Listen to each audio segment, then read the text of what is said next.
This story happened in a residential area west of Liaoning City 8 years ago. That year, after graduating from technical school, I was assigned by school to work at a mechanical processing factory. That factory had an agreement with our school that would pay little salary for fresh graduates like us. At that time, we were in the category of interns because we didn't know much, so we had to let them use us. However, during that time, I met some good friends. When we had a rest on Sunday, we would gather to play games and have dinner together. That same day, my colleague Xin and Fang would come to Fi's house to cook and drink together. Fi's parents were away for a few days so we could have fun. We just walked to Fi's house and chatted happily. As we approached the gate, an older man with white hair walked past us. We didn't pay much attention to the older man's ugly appearance, but the moment he passed us, I actually smelled a strong, rotten smell. The smell was so unpleasant that it made people nauseous.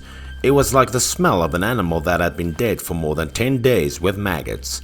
We all frowned at the older man. At that time, I thought it was strange.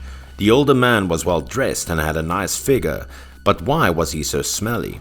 Fi lived in the same neighborhood as the older man, and they were very familiar. When I inquired about the older man, Fi introduced us. The older man's age was younger than his appearance, but why he became like that, no one knew. This incident would certainly make people curious. There was an incident in his family, that's why he was so strange, Fi said. It turned out that the man's wife fell ill and passed away. Currently he lived with his son, who was our age. Although the house would not be complete without his wife, the older man worked hard every day because he had a son. He wanted to give his son a good life. But he would never have thought that one day the worst thing in his life would happen. It was a robbery and murder case. Although the case was solved and the killer was severely punished, his only son was never resurrected. The man's life suddenly fell apart because his only motivation for living was gone. Since then, the man quit his job and didn't go out anymore. The older neighbors were very sorry for that man.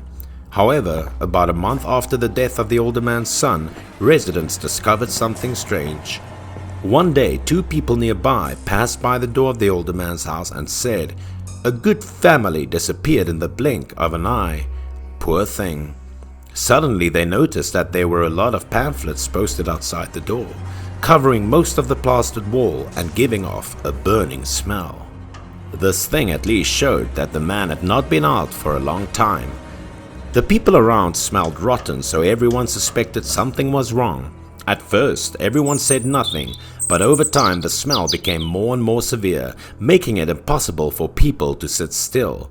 A few aunts and uncles in the neighborhood committee reported to the police. However, the police knew the older man became like this because his son was killed. At the same time, they also discovered that the older man did not have suicidal tendencies.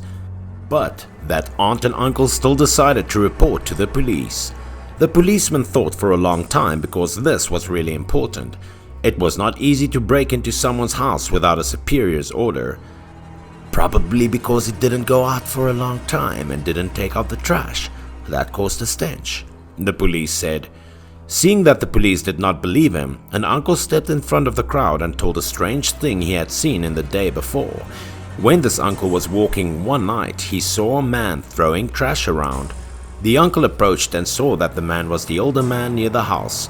In just a few days, the hair of the older man turned grey. The uncle barely recognized him. When the uncle saw the older man, he wanted to say hello and comfort the older man with a few words. But the older man reacted strangely. He turned and left without saying any word. This made the uncle find it very strange. In the past, this older man was often very enthusiastic. When he met everyone, he greeted everyone. Even if his family had a bad situation, he was always warm. The uncle turned his head and saw that the trash bag the older man had just thrown was even more stranger than usual. There was still a lot of blood on the bulging black bag, and there was still the same rotting smell coming from the older man's house. Was there something shady here? The uncle was frightened, stepped forward and tore the black bag open, wanting to see what was inside. This uncle was surprised because there were some dead crows inside. Some had just died, some had rotted and gave off a stench. This story made the uncle want to break his head because he did not understand. The uncle wondered if this older man was doing something shady. After hearing what the uncle said, the two policemen felt strange and finally decided to go to the older man's house to check. The uncle and the neighbor led the two policemen to arrive at the older man's house. The door seemed to have not been opened for a long time. The stench was strong.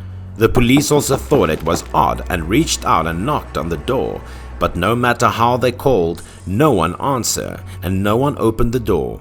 At this time, the police also felt that things were not easy. Maybe something happened. The two policemen discussed whether to ask someone to open the door. They needed to see how things were going. At this moment, the door suddenly opened with a cluck, cluck, cluck, cluck. It was a man who opened the door. His hair was now white, but when the policemen saw him, everyone was surprised. There was a lot of blood on the farmer's body. The older man kept his head down and said nothing about the police interrogation.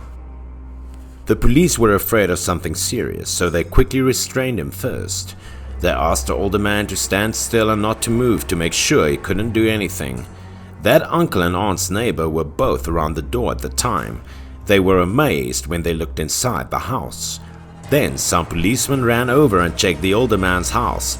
In the kitchen, the policemen found a lot of crows with bloodstains all over the kitchen. There was also a crow being slaughtered in a basin of water, blood everywhere. The body of the man's dead son was not cremated or buried but lay flat in his bedroom. The situation at the scene was strange, so the older man was taken to the police station. After many questions from the police, the older man finally spoke. After the death of his son, he was sad for a while, but then he heard someone say that if he drank the crow's blood for 81 days, he could bring the dead back to life. The method sounded cruel and unscientific, but he was eager to give it a try. The older man cried as he told the story and kept begging the police to let him go because his son couldn't stop drinking blood for a day. After listening to the police, everyone was speechless because he loved his son so much and could do anything to hope for his son to come back to life. Because crows were not considered a protected animal and disposing of dead family members was not mandatory, the police released him. After hearing Fee recount that older man's story, my first reaction was to feel sorry for that man. However, Fee said that the people who entered the older man's house that day spread the rumor throughout the entire surrounding area. These people said that although his son had been dead for nearly 2 months, the body had not decomposed and the hair was still growing. As for whether the rumors were true or not, we didn't know either. Later, my family arranged for me to work in a factory in Jiangsu. I left my hometown. I didn't know if that older man's son would come back to life. Fee said that the older man suddenly moved out and no one knew where he went.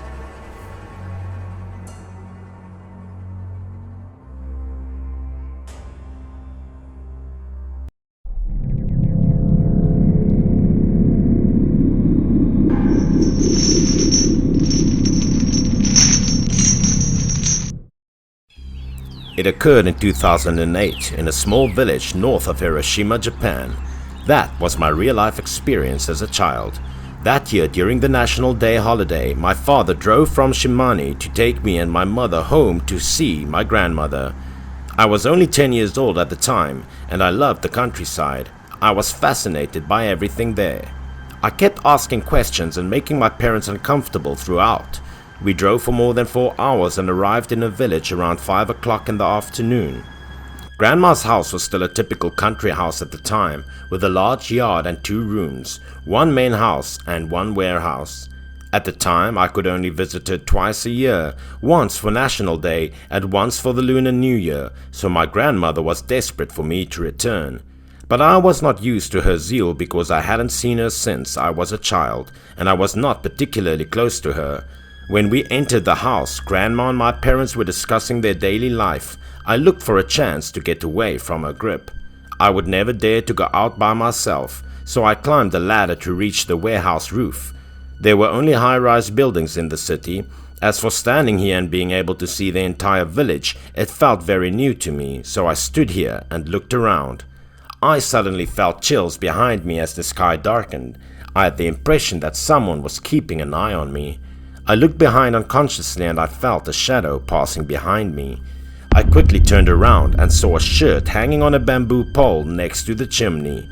The roof of Grandma's warehouse connected to the neighbor's house and the clothes were on the neighbor's roof. But this wasn't a problem for me. My parents and I fell asleep after dinner that night because we were tired. But unexpectedly at midnight, I had a nightmare. I was not sure why the shirt hanging on the roof of my neighbor's house appeared in my dream. In the black mist, that piece of shirt kept getting closer to me, and it was becoming clearer and clearer. As I looked closer, I noticed a figure dressed in clothes hanging from a bamboo pole. I gradually realized that the man was an elderly man, his face contorted in pain, and he was terrified. The old man got closer and closer until he was right in front of me, his mouth wide open, as if he wanted to scream at me. I could feel him screaming, but I couldn't hear anything. The old man pressed his mouth to my ear and made strange buzzing noises, and I had no idea what he was trying to say. I had the impression that he shouted for a long time in the dream, but I couldn't understand a single word. I was not sure how long the situation would last. I could feel my awareness fading. Then I heard my parents' voices calling out to me. I struggled to open my eyes, seeing my parents' worried expressions in front of me. "Wake up, my son," my father said. It turned out that I was screaming while sleeping. So many strange things happened at once. My father asked, "What happened to you? You kept screaming in your dream and your body is sometimes hot, sometimes cold." My parents were concerned about me and woke me up. I was feeling strange on the inside, so I told them about my dream. After that, I fell asleep again until dawn when I woke up.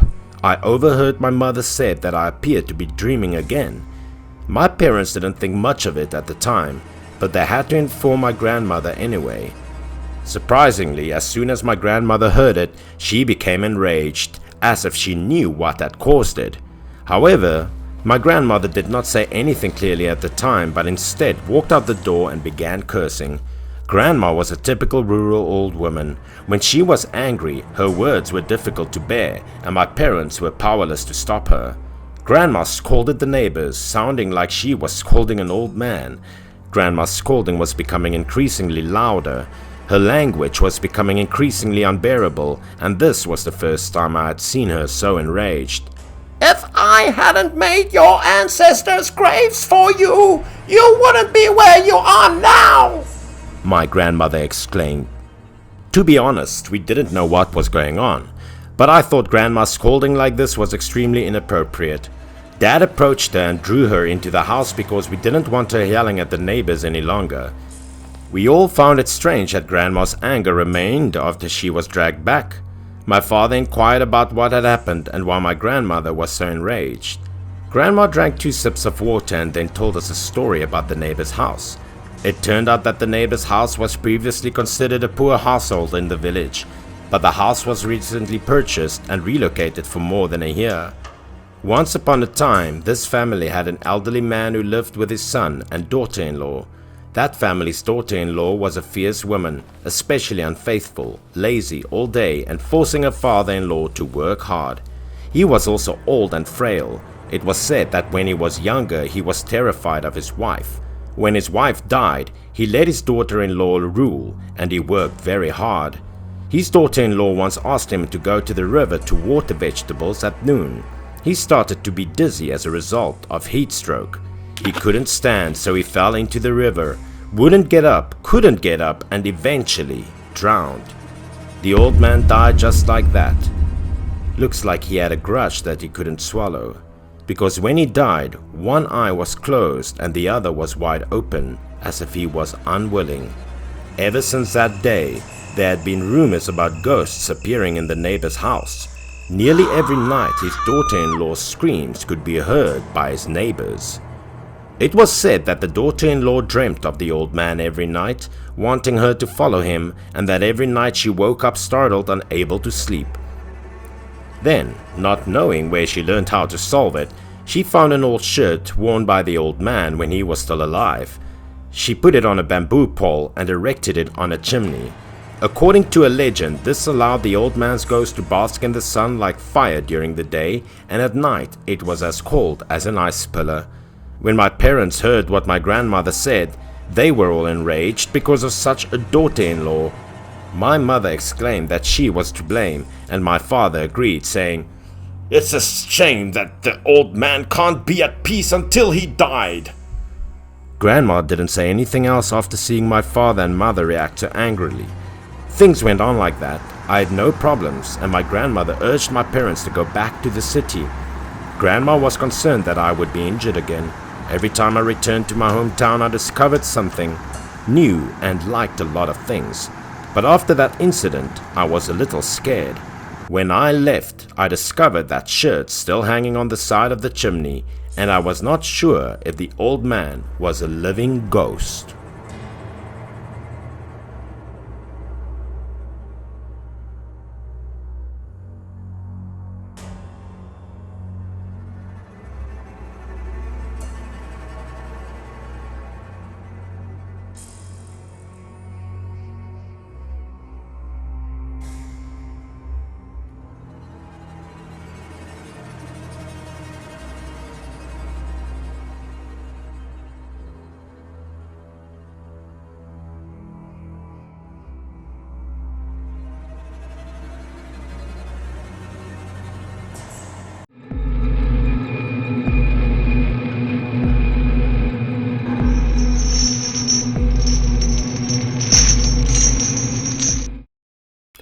This story happened in a mountainous area in Thailand in 2003.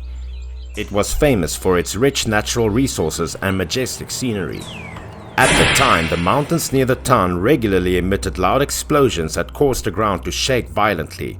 This phenomenon had happened so many times that people here had become used to it. The explosions was not a sign of an earthquake or landslide, but rather caused by the quarry team of the town. In the past few years, construction had been carried out everywhere. The stone materials had become a common thing. The quarry team would place some cannons on the cliffs and detonate them. After the smoke cleared, they would proceed to collect stones. During a blasting, a young man ran before and saw the scene in front of him surprised. His mouth stammered as he called for the older workers to come and see.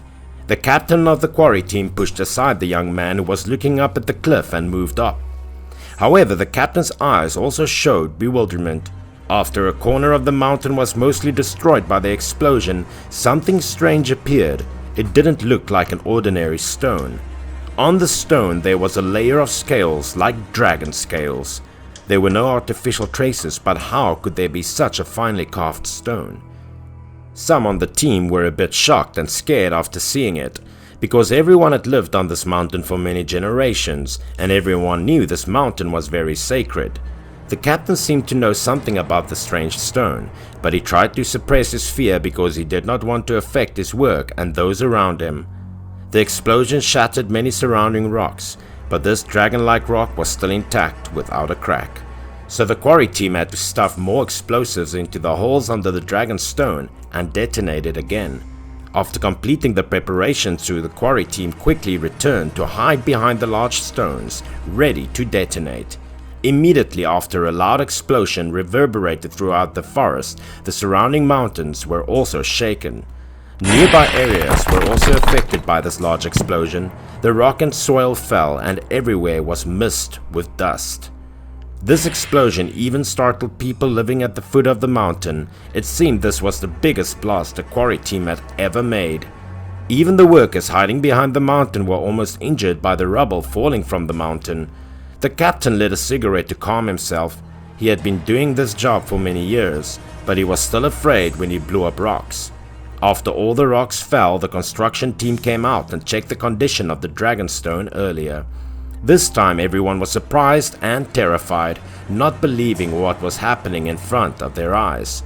The rock that resembled a dragon remained unbroken or even chipped after a massive explosion.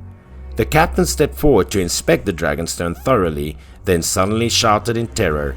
This stone was indeed a natural one, but it had intricately carved patterns, solid, which could not be damaged. While the captain was wondering what to do, he heard thunder. Black clouds came and the sky suddenly darkened. The captain, who had never believed in spiritual matters, felt a bit scared this time, so he ordered the team to return to the village.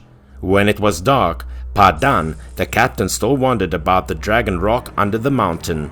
He then took a bottle of wine to the house of an old stone worker in the village to ask about it. This old stonemason had been dealing with stones his whole life in the mountains, so he had a lot of experience with these kinds of stones. Padan wanted to consult the older man about the dragon rock. After drinking 2 cups, Padan immediately told the older man about the strange stories he had encountered today. After listening to Padan tell, the older man suddenly remembered the dragon god that his master once told him about. People said that it was a true ancient dragon. Padan, when he heard the old stoneworker telling him, felt very hard to believe, but he also could not explain what he was facing.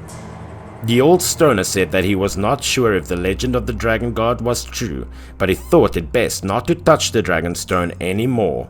The two were talking when suddenly the door was pushed open, followed by a panicked voice. "That's Padan's wife." She ran over anxiously, holding a dead chicken and duck in her hand. No one knew what was going on, but all the chickens and ducks that the Padan family raised suddenly died unexpectedly.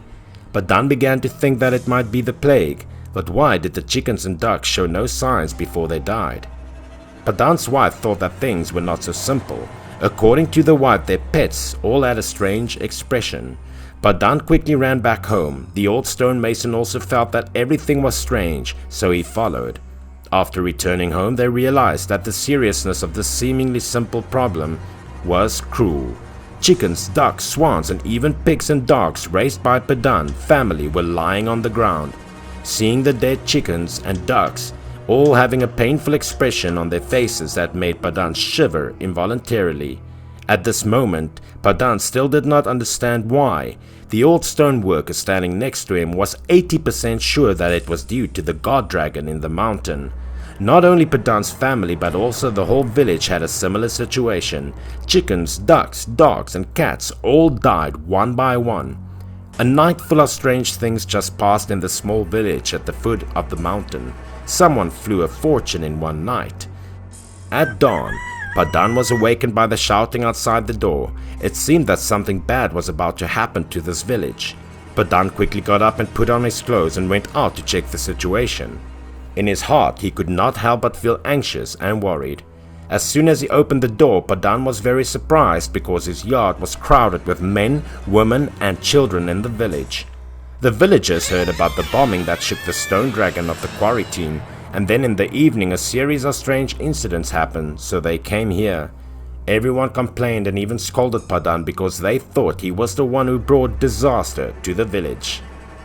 Padan also anticipated this. He was clear that he needed to solve it as soon as possible. If this continued, he would become a criminal in the village. Then, a villager brought the story he had met early this morning and told Padan. It seemed that things were getting worse and worse. As usual, these two farmers went to the fields early in the morning, but when they got there, they were dumbfounded when they saw the condition of the crops. The new rice fields that were green yesterday were all yellow and withered. Like livestock, crops were damaged abnormally. Not only the man's rice field but also the crops in the fields near the mountains withered. Chickens, ducks, pigs died. People only depended on the fields. Unexpectedly, the crops were no longer there. It seemed disaster had struck this poor village. After hearing the story of the crop, the people became even more indignant. Only then did Padan realize the seriousness of the problem. Padan reassured everyone, but in his heart Padan didn't know how to deal with this thing. Padan once again went to the old stoneworker's house to talk. It seemed that he was the only one who could help Padan now. The old stoneworker didn't know what to do to calm the dragon god. He asked Padan to bury the dragon stone first, then sacrifice some live chickens and even pigs. Then the old stonemason went to find a large flat rock on the mountain and carved a stele according to the method left by his ancestors. Then the stele was engraved with an ancient poem praising the merits of the dragon god that the older man had heard from his master. Padan didn't know if it was because the old man's method really worked. Since the stone stele was erected, nothing unusual happened in the village anymore. And that stele was left in the great mountain. next to where the dragon stone resided. According to an old legend, a dragon was imprisoned in this mountain because of offending Allah, then turned into a stone dragon. And it was truly sacred.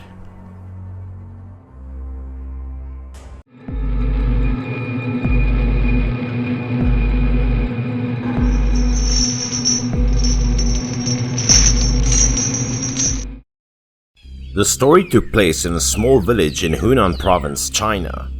In the village, Zhao and Li were a young couple who grew up together and had a very good relationship, but their parents didn't approve of their relationship. The two young people didn't want to be separated, but no matter how hard they tried to persuade their families, the parents on both sides disagreed and the two were forced to separate. Without much thought, their fingers interlocked and the decision was made. There would be no more laughter, no more tears, only deep love from their hearts, and not even death would be able to separate them. Without a second of hesitation, they did what they decided. They stepped into the deep water while holding hands, allowing the river to drown them. Just as the two were about to sink into the water, an elderly man named Lu, who was hoeing nearby, noticed that something was wrong. Lu was terrified and dashed into the river to save them. The old man tried his best, but now the two of them were submerged. He fumbled in the river for a while before rescuing Xiao. Because he was too old, it took him a lot of effort to pull Xiao ashore. Now, when he looked back, he wanted to go into the water to save Li, but there was no sign of her in the river, as she had drifted with the current. Fortunately, Xiao choked on the water in his mouth and gradually awoke. But when he awoke, he saw that he was the only one saved. Li had vanished, and he ran into the river, desperately crying and wanted to be with Li. But the old man held him tight. Xiao cried bitterly as he looked at the rising river, saying clearly that they wanted to be together by choosing death, so why did they still have to be apart? At this point, Lu could only console Xiao with words before escorting him back home. After returning home, Xiao rushed to Li's house to inform the family of the news, and Li's parents and brother immediately ran to the river. Many people in the village came after hearing the news and gathered on the river bank. Li, my daughter! Her mother cried. Li's father asked many people to assist him in getting into the river to retrieve the body, while her mother was kneeling on the ground and crying so hard that her heart was tearing. But after searching the river for a while, they couldn't find Li's body, and with no other way to find her, her father paid for a few small boats to travel further down the river. Folklore held that the drowned person would float on his own. If not, because the majority of them are entangled in the water ferns, people were still looking for Li's body down the water. Her mother was sitting on the bank beating her chest and crying to death. She said that she regretted and shouldn't have opposed this marriage. She forced her daughter into this path. But there was no medicine to heal regret in this world, and no matter how much she cried, Li could not be revived. It's my fault. Li, I hurt you. From 2 o'clock in the afternoon until more than 7 o'clock in the evening, the body of Li wasn't found. Her family had paid to search for 3 days, but the body could not be found, which devastated Li's father and mother. Her mother couldn't handle the shock of her daughter's death and collapsed in bed, while her father scowled. That night, their family gathered to talk about how to resolve it. It was fine if nobody talked about her loss, but whenever Li was mentioned, the old woman's tears welled up in her eyes, beating her chest with regret. Her father was smoking a lot with a sad face all the time. The daughter was born from their guts, but now she was lying cold in the deep water, breaking their hearts. Li's brother stated that there was something wrong with the situation and suggested looking for a shaman to see if it could be resolved. The couple agreed with the idea. There was no other option. They could only try. 2 men arrived in Xiaoping village and looked for Mr. Shen's house. When a woman opened the door, Li's father said, "We came to meet Mr. Shen." The woman said nothing and turned around to let them into the yard. She brought the two of them into the room, opened the door, and informed people in the room that someone had come for business. At this point, they looked at the old blind man sitting in the room with a white beard. He greeted them. Lee's father placed the items he had brought on the table. Lee's father sat down, eager to find a body, but because he couldn't, he told Shen what had happened. When the old man Shen heard this, he sighed and said that Lee was very resentful. When Lee's father heard what Mr. Shen said, it was clear that Mr. Shen would have known something. He begged Mr. Shen to show him the way, and Mr. Shen replied that Lee wanted to get married. Lee's father was surprised to hear about the marriage and the afterlife. Shen gave the father detailed instructions on how to organize a wedding for the dead so that her body could be found. Finally, Mr. Shen emphasized that the ideal Yin marriage partner would be someone who wished to die in love with his daughter. Lee's father was concerned after leaving his house. The relationship between the two families was strained in the past, but now he had to find someone who was compatible with this Yin and Yang marriage. Although his heart was troubled, Lee's father had to grit his teeth and endure knocking on Zhao's door in order for his daughter to rest in peace as soon as possible. When Zhao's father opened the door and saw Lee's father and brother, he was taken aback because two families had long since lost contact. Lee's father was not pleased when he saw Zhao's face. His daughter was no longer with him, but their son was fine. First, Lee's father claimed that his family was to blame and that he should not have stopped the children from falling in love. But when Zhao's father learned that he wanted his son to marry the dead girl, he became enraged. With that, Zhao's father violently shut the door, not allowing Lee's father to speak another word. Despite being mentally prepared when he arrived, Lee's father was still upset by Zhao's father's attitude. At this point, his son persuaded him to go back to find another solution. He sighed and turned home with his son. At this point, they heard the door to Zhao's house open. Zhao was the one who opened the door, screamed with emotion, and declared his intention to marry Lee. Because Zhao's parents were powerless to stop their son, the two families arranged a yin-yang marriage, a belated wedding, yin and yang separation. That night, both sides of the family prepared all of the offering and the heartbreaking black and white Lee's portrait. Zhao was also well dressed. The two had often fantasized about getting married, but no one imagined that they would have to marry under such ironic circumstances. Lee's father purchased a rooster in accordance with Mr. Shen's instructions. Zhao hugged the chicken to his lap and bowed his head in front of Lee's portrait. The long-awaited marriage of two young people had finally begun. According to the blind old man Shen, Zhao bit his right hand and dripped blood on the rooster's head. Mr. Shen said that the rooster would replace Zhao to go to find Lee. Lee's parents then placed the rooster in a cage and transported it to the river where Lee committed suicide. Lee's mother hugged the cage, choking with tears. If they hadn't stopped the children, they wouldn't have done these stupid things.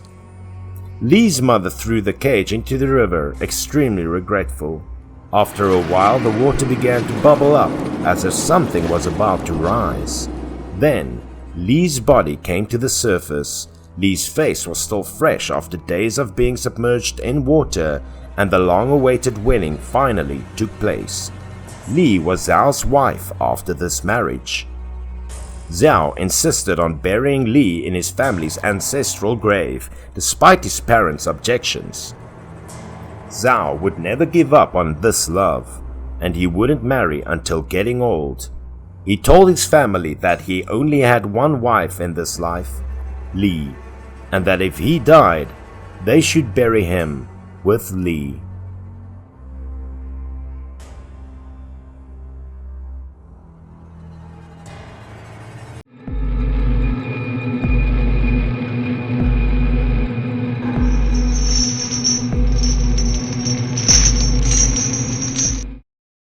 The main character of the story was Anton, a dealer who went to the mountain alone that year to import medicinal herbs. He arrived in Damgon village, which was located deep in the mountains and had extremely inconvenient traffic. This was a location that produced high-quality medicinal herbs, but due to transportation issues, very few people came to pick up the goods. As a result, the price of medicinal herbs was quite low here, and it met Anton's criteria. The people here were very welcoming, and when Anton arrived from elsewhere to buy medicinal herbs, the village chief immediately exhorted the people in the village to arrange for him to stay. It only took them a few minutes to find an empty house in the village for Anton to rest. Not only that, the villager chief also requested that his wife prepared a lavish dinner for him. The village chief then quickly left. When he arrived at the gate, he abruptly turned his head and told Anton not to go out at night. The village chief's statement piqued everyone's interest. Anton, on the other hand, didn't think much of it, quickly packing his bags and eating dinner. After a long day, Anton dozed off as soon as he sat down on the bed. The countryside, particularly in the mountains, had a very quiet atmosphere. The cool breeze also caused Anton to fall asleep gradually. He had no idea that something horrible was about to happen to him. At exactly midnight, a woman's pitiful cry could be heard from outside, and that sound jolted Anton awake. Despite the low volume, the cry created a sense of anxiety and insecurity in the listener. Anton stood up and wanted to go outside to see what was going on. The crying could clearly be heard coming from the courtyard, but when Anton went outside, there was no one there and the crying ceased. He was about to return to the house to sleep when he heard another cry from the back of the house. The cry was sad, but also spooky and strange. After going around the house, Anton came to a halt in front of the yard's corner, where a well was located. At the time, there was a woman crying on the edge of the well. Anton couldn't see the woman's face clearly because it was dark and she had her back turned, but her crying was heartbreaking. Anton, moved by pity, approached slowly to inquire about her story and console the poor girl. However, Anton was taken aback when he placed his hand on the woman's shoulder because the woman's body was extremely cold. The woman turned her head with a ghostly smile before Anton could react. Her face was haggard and pale, and her eyes were deep, and she didn't appear to be a regular person. Anton was afraid to scream loudly, so he turned to flee, but the woman caught him by the wrist. Due to the ghost's control, Anton was so terrified that his face turned pale and he felt a sharp pain in his wrist, the ghost's hand hooking into his skin. Anton jumped up, realizing it was all a dream. As a result of the intense pain, his face was still filled with fear at this point. Anton tried to remain calm and reassure himself that this nightmare could have been caused by being overtired. At the same time, Anton felt a sharp pain in his wrist, looked up, and saw 5 black fingerprints. In the dream, he was also grabbed by the witch's arm.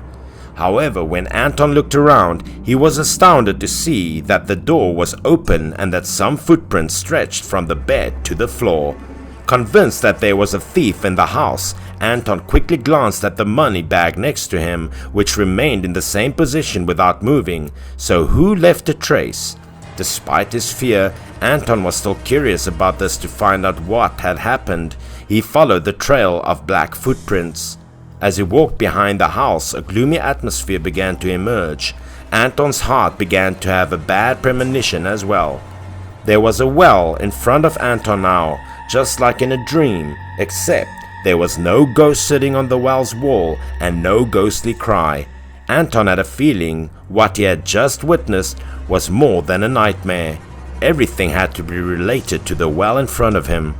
So Anton summoned his courage to walk towards the well, then placed his hand on the well wall and crawled inside to investigate. Anton saw nothing but dense water at the bottom of the well. The water surface, on the other hand, was constantly rippled as if something was about to happen. Just as Anton was about to return inside, a figure in the water appeared out of nowhere. If you looked closely, you could see that it was a woman's silhouette. When he saw the terrible scene in front of him, Anton's face darkened instantly. He screamed in fear and then backed away slowly due to inertia. When he stayed back, he ran into someone, quickly turned around, and Anton recognized the person was the village chief. The village chief's appearance at this moment was like Anton's savior. Anton hurriedly informed the village chief of his dream of a ghost and followed her in their footsteps to the strange well. Anton was then reassured by the village chief and led into the house. The chief began to tell him a story after he had calmed down. 7 years ago, a merchant who purchased medicinal herbs came to the village and was warmly welcomed. He was able to purchase medicinal herbs from the villagers at a reasonable price. However, after he left, everyone discovered that the money they had received was all counterfeit. Pam was one of the people who sold him medicinal herbs. He didn't want to be screwed after 2 years of hard work collecting herbs, so he went to the merchant's house to get his money back. However, 3 years had passed and Pam had not returned. When the villagers learned that he had died in a foreign land, Pam's wife couldn't take it any longer and jumped into the well to commit suicide. When the village chief finished telling the story, Anton felt a pang of sympathy, but no less fear. So the woman he met in his dream had to be Pam's wife.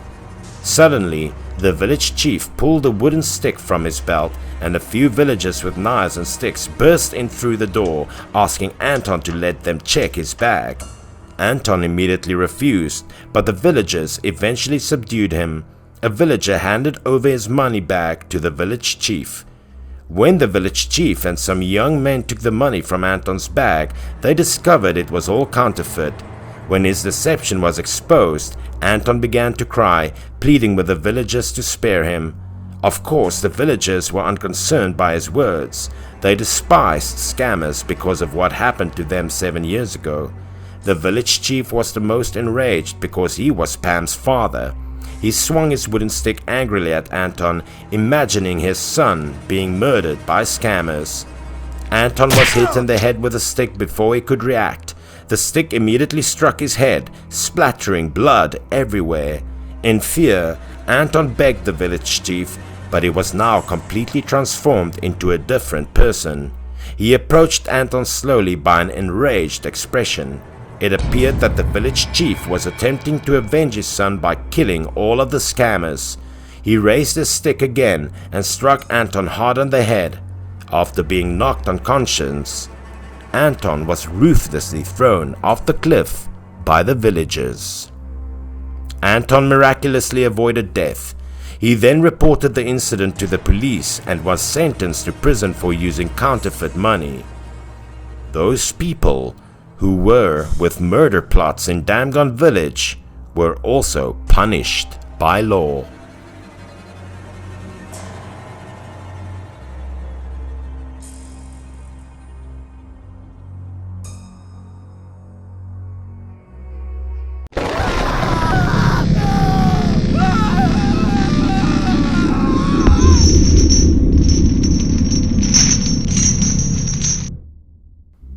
This story was a true story that happened in my village when I was only a 10-year-old boy. Although I was young at the time, I still remembered every detail in the story. If I was asked who was the most unhappy person in the village at that time, it would have to be Miss Nan. Nan's husband died early and her son was incompetent and useless. He was almost 30 years old, but all day he only knew how to drink, gamble and never do business. An elderly mother was 60 years old but still had to work hard to provide for her son. Her son not only didn't take care of her, but also when it came to meals and sleep, Ben still had to let his mother remind him. Every morning, Nan had to call her son until he would get out of bed. Because she had to repay Ben's, their already poor family was now even needier. A meal of porridge with dumplings was too luxurious for her mother. However, Benz could not be happy to see this meager meal. He went out despite his mother's call. The old mother always convinced him to take the right path and do good deeds, but Benz always ignored that advice. There was only one son in the family, but Miss Nant couldn't ask for anything, so she had to take care of everything, big and small. Miss Nant's health was poor, her limbs were slow, so she worked from early morning until noon in the hot sun. Everyone in the village loved her, but they couldn't help much because everyone was poor. Many people advised Miss Nan to kick her son out into the street. He needed to be independent, but anyway, for her, Benz was also the only child that she loved very much. At this time, the villager had just turned away when suddenly heard a loud noise, looked back and saw Miss Nan fainted, lying on the ground. The neighbor asked people around to carry Miss Nan home, then go to the place where they often organized gambling to find Benz.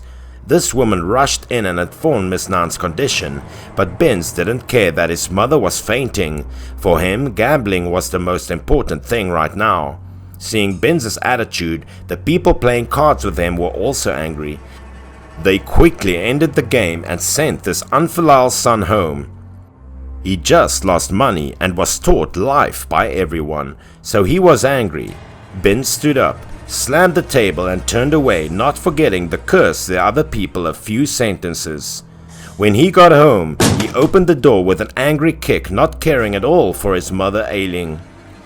He immediately rushed to the bed and scolded Miss Nan for embarrassing him, then turned and left. The mother used her weak breath to call and ask Benz to cook some white porridge because she was hungry, but his cold footsteps did not stop. Completely ignoring the life and death of his old mother, he went to another place to play cards. At this time it started to rain heavily. Benz looked up at the sky and swore a few words. He always thought that God was not fair to him because he was reincarnated into such a poor family. He continued to curse and immerse in the rain to the gambling area. He thought that this was the only way he could get rich quickly and forget his misfortune. By the time Benz got to the casino, there was already a muscular man waiting at the door. This man was a notorious debt collector in the village, once in prison for murder. Like many other gamblers, Benz was also involved with loan sharks. It seemed that Ben still didn't know the identity of this debt collector, so he ignored the man. The debt collector immediately blocked Benz. Just a small impact from the burly man made Benz tremble with fear. The debt collector pushed Benz out the door and warned him that if Benz didn't pay all the money, he wouldn't step foot in the casino. It seemed this debt collector had more humanity than Benz. The man also felt sorry for Benz's old mother, time and time again having to bear the debt for her children. Although Benz didn't want to go home, he didn't dare to attack. He knew that if he provoked the thug, he would only bring disaster on himself. Then he ran to another casino, but still no one let him in because everyone knew he had no money to play. By this time Benz was drenched like a rat. He was cold and hungry. Only now did he think about going home because there was no place to hold him. The rain was getting heavier and heavier. Thunder and lightning flashed continuously like the sky was angry with what Benz caused. Seeing the violent thunder, he also had a bad premonition. The whole person started to shake. Benz was scared, turned around and ran home as fast as possible. But he didn't run long enough before he was struck by thunder. He felt like an electric current ran through his body. Everything seemed blurry. He screamed in pain and fell to the ground. The screams of the sky mixed with the sound of rain made the atmosphere more mournful and deadly. His entire back was badly burned due to lightning strikes. Indeed, even God could not forgive an unfilial person like him. Accidentally, 2 villagers passed by and took him to the hospital. After knowing that, no one pitied him. The people in the village thought that this was the price he had to pay for his unfilial piety. The incident that the infilial Benz was struck by lightning spread throughout the village. Adults and children all ran to the hospital to see. At this moment he was screaming in agony because of the burn on his back, dragging his feet step by step to follow the other 2 kind people into the operating room. It seemed that God still left him a lifeline so he could correct his mistakes and take care of his old mother.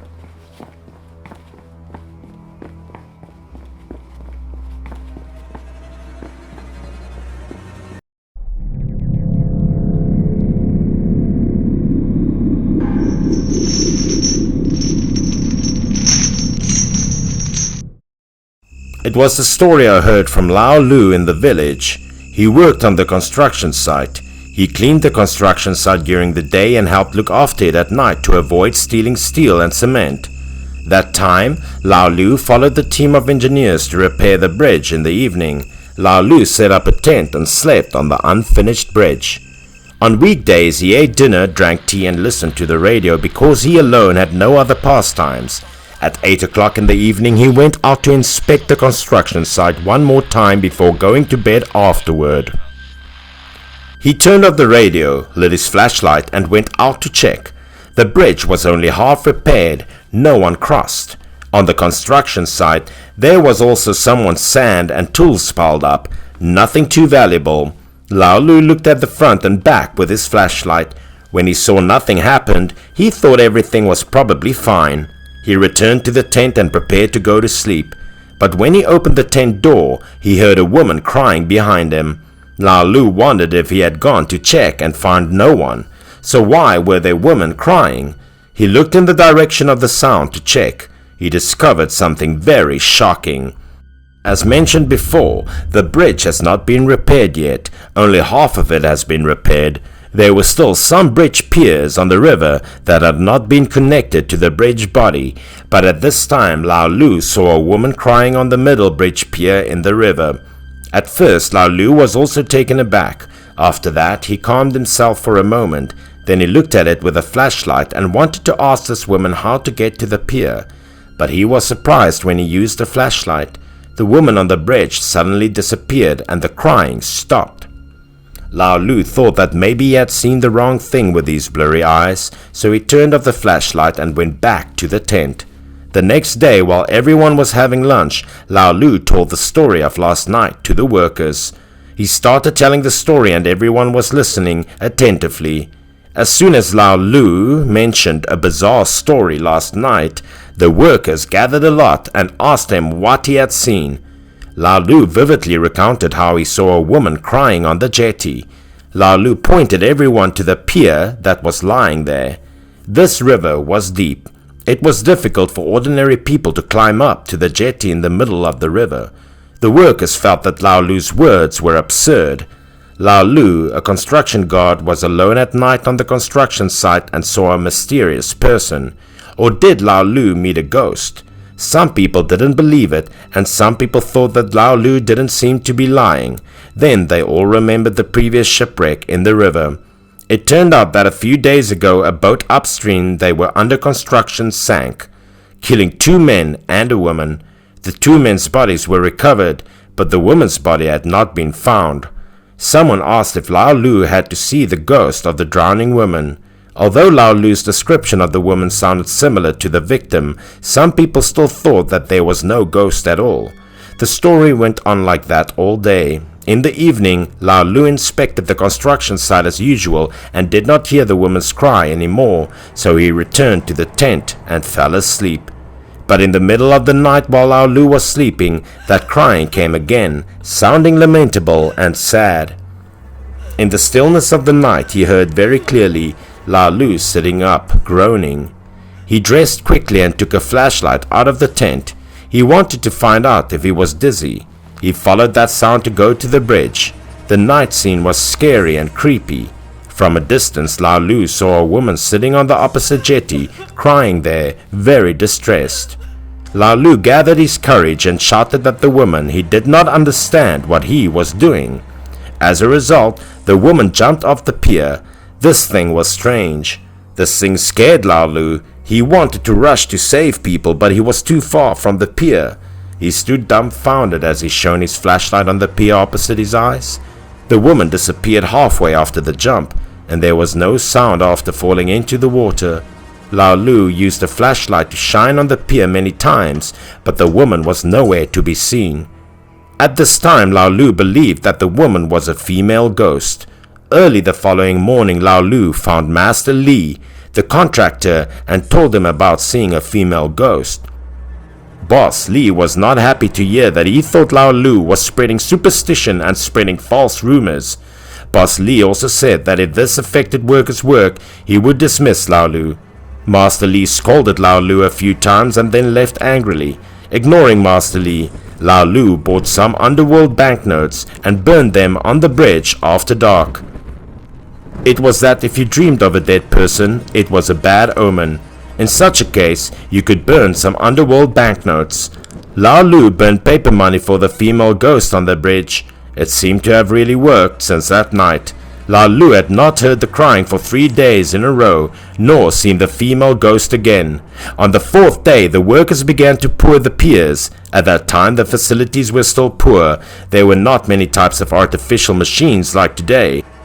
Workers poured the first layer of concrete and then waited for it to dry before pouring the next layer.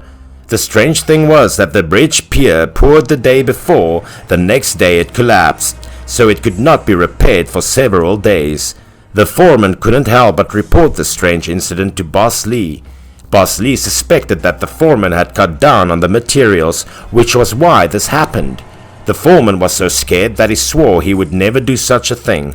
Boss Lee believed that the foreman said, but the pier still couldn't continue pouring concrete. Was it really haunted? When Boss Lee heard the word ghost, he reminded the foreman. Boss Lee didn't say a word, but he thought about something in his heart. First, he reprimanded Lao Lu for engaging in superstition, which was actually just to let the workers work in peace. Then he stopped the project for a day. The following morning, a small car ran up the bridge. Boss Lee especially invited Master Zhang to help him see the date and calculate feng shui. Boss Lee led Master Zhang to the bridgehead and showed Master Zhang the pier where the accident happened. Master Zhang looked at the pier and his expression changed. Master Zhang said as soon as he arrived at the pier, he felt overwhelmed with gloom. Master Chung said that the bridge might be entangled in some resentment, so it had been built many times without success. When Boss Lee heard about it, he panicked and prayed to his master for a way to solve the problem. Master Zhang asked Boss Lee if anyone had died during the construction of the pier, because he felt that there was a contractor with a dark heart. When a worker had an accident, he directly buried the victim's body with reinforced concrete. Boss Lee swore that there was absolutely none, and that he would not work so unscrupulously for the money. Master Zhang looked at Boss Lee and felt that he was not lying. Master Chung looked at the piers and said that the problem should lie in the water. Boss Lee hurriedly hired a good diver nicknamed the Water Rat, and at the same time found another boat and told the diver to go under the pier to check what was wrong. Lao Lu also joined the crowd, curiously waiting for the results. The diver rowed the boat out and under the pier alone. Everyone on the shore was also looking down. After taking a deep breath, the diver dived straight into the water. The sinking part of the pier was 5 or 6 meters deep, and the diver tried his best to dive. But under the pier he saw nothing but some gravel. He dived to the other side of the pier again, trying to see if there was anything unusual on the other side. But as soon as he dived, he was so scared that he choked on the water. He saw that some of the rocks under the bridge were cement blocks with many exposed steel bars. A woman's body was hooked by steel rods and hung there. The body swayed continuously in the water. The diver quickly surfaced, shouting to Boss Lee on the shore that there was a female body under the pier. Boss Lee selected 2 more diving workers from among the workers and promised to pay more to bring the woman's body ashore with the diver. Lao Lu also followed Boss Lee to see how things were going. The woman's body, despite being soaked in water for many days, still did not rot and swell but was soggy white with a lamentable expression. Master Zhang thought that woman didn't want to die, so her face was full of resentment. After being compared by the police, the female lead's body was the one who was not found in the shipwreck a few days ago. Boss Lee also spent a lot of money to let Master Zhang perform the magic. Finally, the bridge was completed and had been used for many years. After hearing Lao Lu's story, I even went to see it. It was just that the symbols on the jetty have long since disappeared and were no longer visible.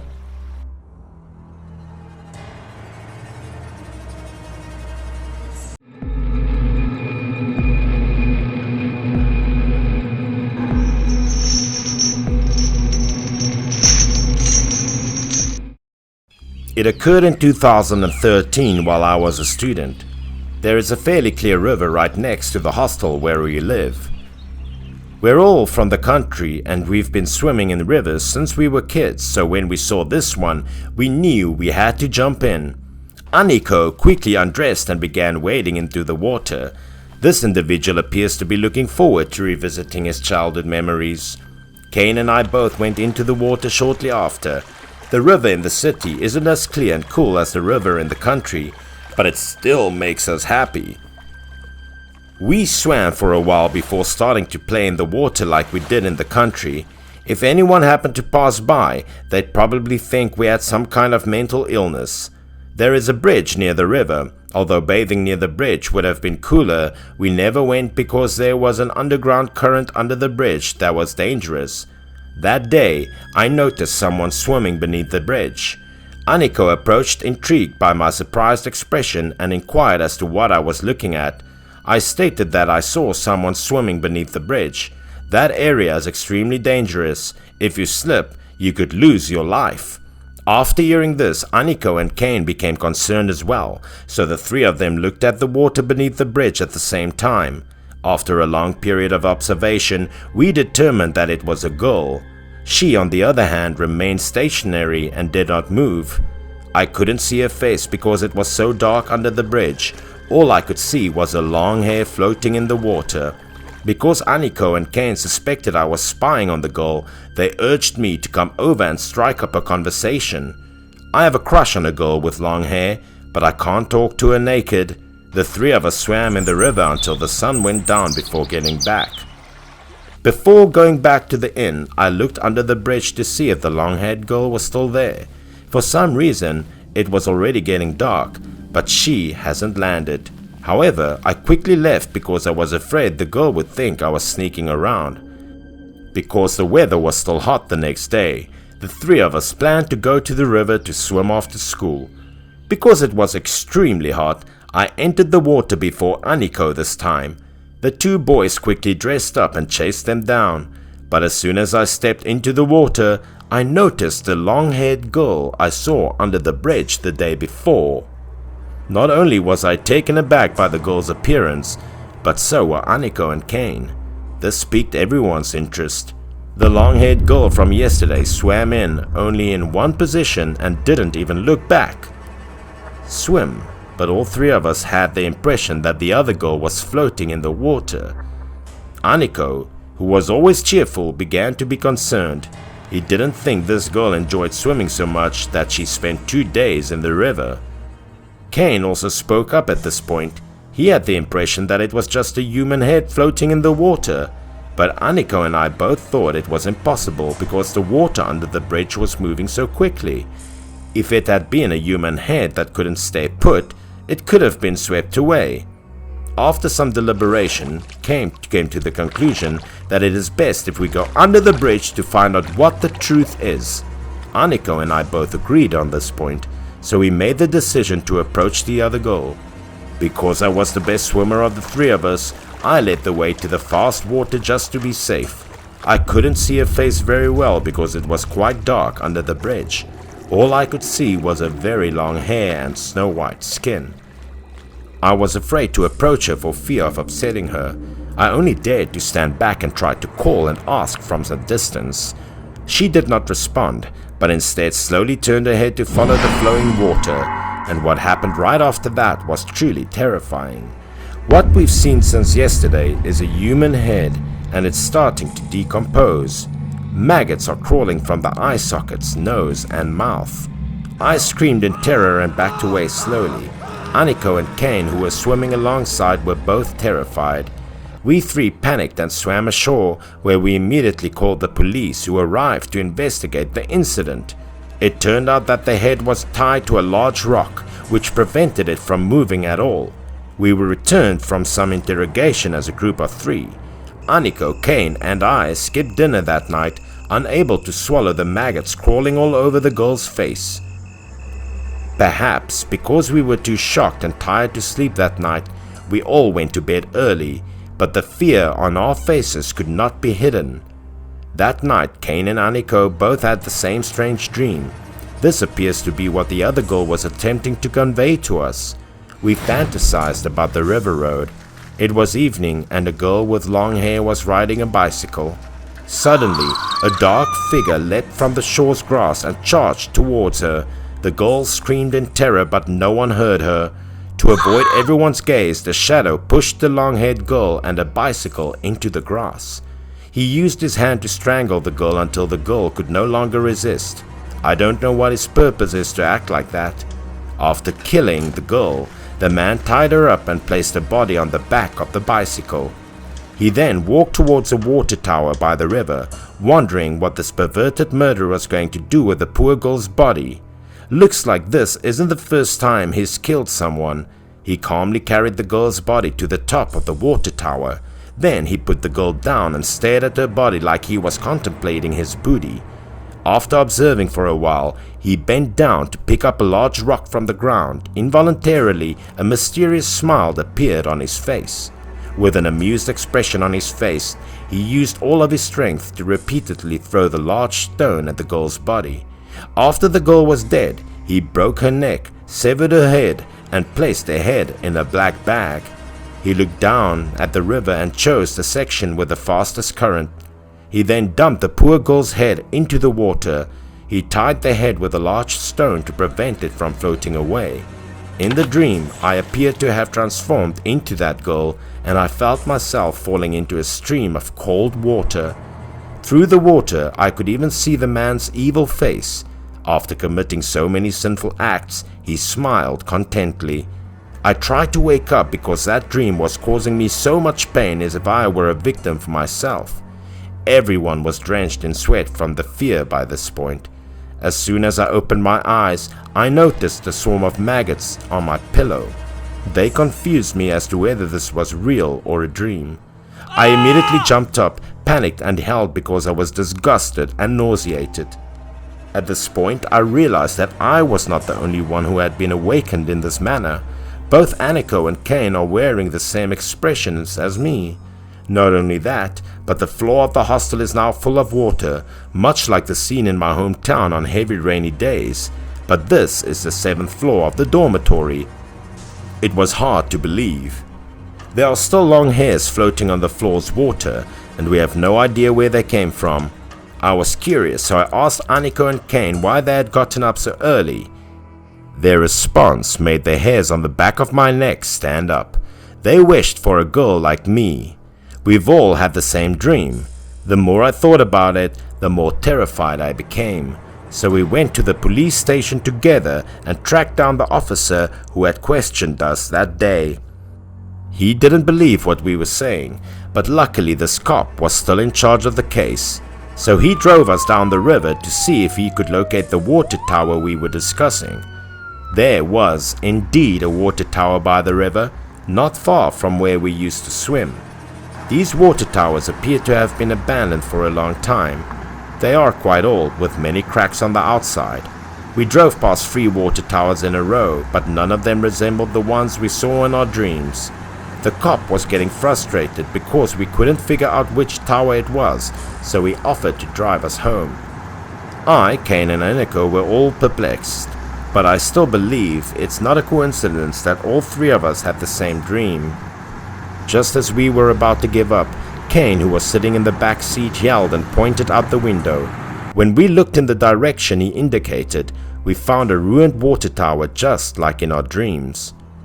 So the cop and the 3 of us approached the water tower to observe, hoping to find clues to the case. The volunteer cop led the way with the 3 of us trailing behind. Strange things happened in quick succession, and we gradually lost our courage. As we got closer to the water tower, a strong stench rose up, making everyone want to vomit. The cop asked us to wait below while he climbed alone to inspect the top of the water tower. A headless girl's body was found above the water tower. Then, a large number of police and forensic officers arrived. I had an indescribable feeling when we were back in the police car, looking at the poor girl's body being brought down from the water tower. Although this incident was reported in the newspaper, we have always kept this strange dream a secret.